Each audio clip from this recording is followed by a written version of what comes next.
Ndibulise kuni bathandi bezemidlalo eMzantsi Afrika, ingakumbi kuni balandeli bebhola elikhulu ke laseMzantsi Afrika. Apha ke baphulaphula siza ke nentetha ephuma phaa kumqeqeshi weqela lesizwe lapha eRwanda, uAdel Amrouche. uAdel Amrouche ke uthi umfana omdala uyacenta ukubana ke iKaizer Chiefs uba ke iyazibona uNtware ayizumsebenzisa mayimkhulule ngoba ubone ngathi ke iyambulala.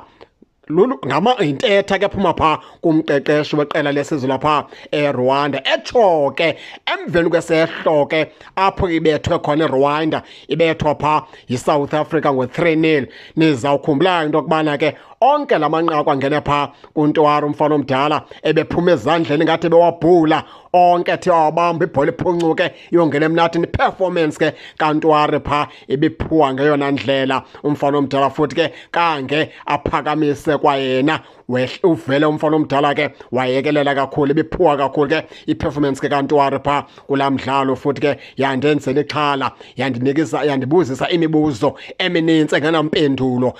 Singene kule ntetha ke kaAdel Amrouche kumqeqeshi phaa waseRwanda apho athi ke kudala ethetha ke nomqeqeshi wegoalkeeper phaa kuqala leKaizer Chiefs ke esitsho esithi ke bake badiscuss ixesha elide phaa ngoNtware, esithi kuyamcenta ukubana uNtware lo makamsebenzise, esithi ke emxelela nendlela ke makamgcine ngayo uNtware ke esemgangathweni ophezulu.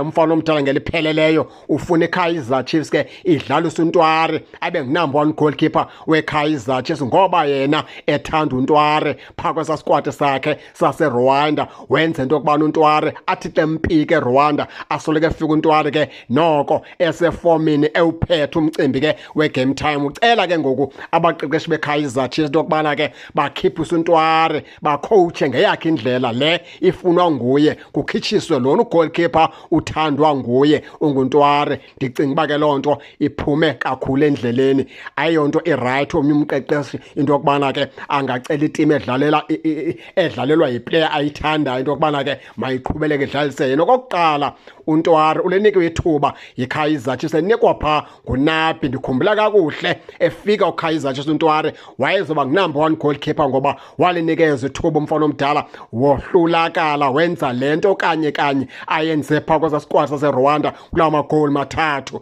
Emveni koko uMr Nabi wabuyisela uBruce Vume ezipalini, emveni koko wabuyisela uBrandon Peterson. Endibona into yokubana ke uBrandon Peterson usaqhuba kakuhle kakhulu, andisiboni isidingo sokubana ke angasuswa kwezapali ngoba uPeterson usayibambe kakuhle kakhulu. Futhi ke uba ke abaqeqeshi beKaizer Chiefs ke njengoba esitsho lo mqeqeshi weRwanda sithi ke badiscussa baxoxa no-goalkeeper coach weKaizer Chiefs, uba ke baxoxa into yokubana ke beza kususa phaa uBrandon Peterson bafake ke le ndodanyana yakhe ke inguNtware. Zeyazi ke loo nto yokubana ke wobe ke uzichanile uzikhande ngenyeketyeni ngoba umfana kaBrandon Peterson phaa usaqhuba kakuhle kakhulu. Akho mqeqeshi waseRwanda ozolawula iKaizer Chiefs lokubana ke mayidlalise bani iyeke bani ngesizathu sokubana yena ethanda ukudlalisa uNtware phaa kolalizwe lakhe. Ayihambi kanjalo baphulaphuli ke